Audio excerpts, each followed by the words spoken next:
Bonsoir à tous, merci de nous rejoindre pour l'actualité à Paris et en Île-de-France.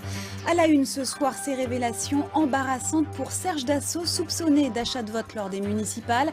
Son comptable lui aurait remis 53 millions d'euros en cash et aurait effectué des virements sur le compte de plusieurs habitants de Corbeil-Essonnes. Ils se font appeler les plumés de l'austérité. Les élus de plusieurs communes de Seine-Saint-Denis en ont assez de la baisse des dotations de l'État qui touche toutes les collectivités. On en parle dans un instant avec le maire de Stein qui sera en grève demain. Dur d'être maire d'une commune en ce moment. Aujourd'hui, l'Assemblée nationale a voté le projet de budget 2015 qui prévoit une baisse de près de 4 milliards d'euros de dotation aux collectivités locales, ce qui provoque bien sûr la colère des maires des communes les plus pauvres de la région. Exemple en Seine-Saint-Denis avec Aude Blaché et Daniel Petit-Queneau. Il y a quelques jours, ils avaient délaissé leur mairie de la Seine-Saint-Denis pour les rues de Paris, ces élus étranglés par l'austérité. Parmi eux, Michel Bourguin, à la tête de l'île Saint-Denis depuis 13 ans et de ses 7000 habitants. C'est lui qui a lancé le mouvement Les Plumés de l'austérité se rebiffent, après que l'État ait raboté son budget de 10% pour l'an prochain. Ça représente chez nous 750 000 euros. 750 000 euros, c'est l'équivalent d'un mois complet de financement de l'ensemble des services publics. Des économies difficiles à réaliser, car la ville n'est pas riche. Peu d'entreprises, 70% de HLM, ce sont les projets qu'il va désormais falloir mettre de côté. Ça, c'est notre école actuelle, qui est trop petite pour accueillir l'ensemble des enfants de l'écoquartier. Et il se trouve que nous avons des terrains qui sont adjacents, dont nous avons acquis la propriété. Et maintenant, il nous faut construire l'agrandissement et moderniser cette école. Un projet qu'il faudra reporter ou revoir à la baisse, comme pour cet écoquartier. 4000 logements doivent encore sortir de terre d'ici 2017, un chantier qui pourrait être freiné. Nous avons une détermination à réaliser et à aller au-delà de la crise. Et en plein moment où on se lance, on est en pleine dynamique, on est stoppé. Une réalité qui touche également Aubervilliers, dont la population ne cesse de croître. Ici, c'est une école qui est en construction. Un énorme chantier à 18 millions d'euros. Mais avec la baisse de dotation de l'État, la commune est au bord de l'asphyxie.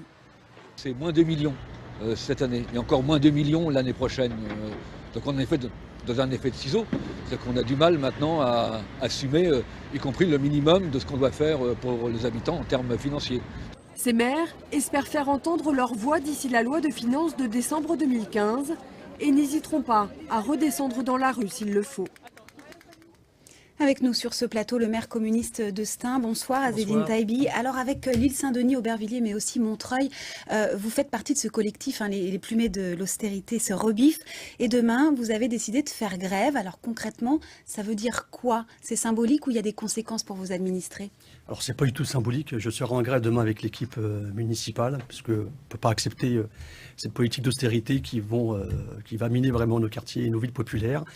Et demain, avec les habitants, je serai à leur rencontre pour montrer concrètement les conséquences que ces politiques d'austérité auront dans notre ville. Je prends un exemple pour Stein, c'est 3 millions d'euros en moins sur le budget, donc c'est énorme. Cette baisse de dotation aura forcément des conséquences. Soit il faudra supprimer le centre de santé et son activité qui est très importante avec pratiquement 30 000 actes par an. Ça, pour moi, il est hors de question de renoncer au centre de santé parce que c'est aussi de la solidarité et c'est de la santé publique, soit de renoncer à l'école de musique qui reçoit près de 500 élèves par an. Donc voilà, ces politiques d'austérité auront vraiment des conséquences très concrètes. Michel Bourguin l'a très bien dit et Pascal Baudet aussi. J'étais avec eux à la manifestation. Et conséquences immédiates, les services de la mairie seront donc fermés demain parce que vous voulez expliquer à la population ce qui se passe. Mais c'est en fait un coup médiatique, votre grève, pour réclamer une rallonge à l'État, comme l'avait fait Stéphane Gatignon il y a 2 ans avec sa grève de la faim? Ce n'est pas qu'un coup médiatique, c'est aussi un appel au secours, un cri de colère des maires, mais pas simplement que des maires, un cri de colère des habitants de ces villes et quartiers populaires qui ont vraiment l'impression de vivre encore une situation complètement injuste. En gros, une double peine. Tout à l'heure, dans votre reportage, vous citiez les 53 millions de Dassault. Vous vous rendez compte, 53 millions, mais ces 53 millions, je les prends tout de suite. Et ça me permettrait de construire des écoles, ça me permettrait d'amplifier toutes les activités sportives et culturelles que nous faisons sur cette ville. Voilà, à un moment donné, il y a de l'argent, sauf que cet argent est très mal réparti. Il y a des riches qui en profitent énormément, des grandes fortunes, Alors, et à côté de ça, on Vous sacrifie demandez à le peuple. l'État une rallonge ou vous allez vous-même augmenter les impôts dans votre commune? Comment vous allez faire? Il est hors de question d'augmenter les impôts. Il est hors de question d'augmenter la dette parce que ça va profiter aux banquiers. Voilà, je dis simplement à l'État, les 21 milliards qu'il a donnés au grand patronat, et ben, qu'il les donne, qu'il les redistribue auprès des collectivités locales qui en ont besoin. Et c'est le cas de Stein, mais c'est le cas de Mais beaucoup de l'Assemblée nationale livres. a voté il y a un mois une aide de 400 millions destinée aux communes les plus pauvres, dont vous faites partie, et une C'est- meilleure redistribution des richesses. C'est peanut. Elle donne 400 millions d'euros d'un côté, et puis d'un autre côté, elle retire énormément de services importants. Je prends un exemple sur la Seine-Saint-Denis.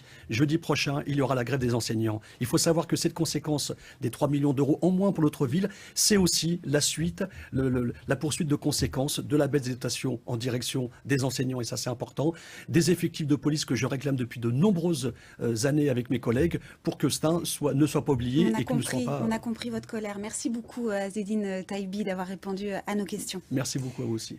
Également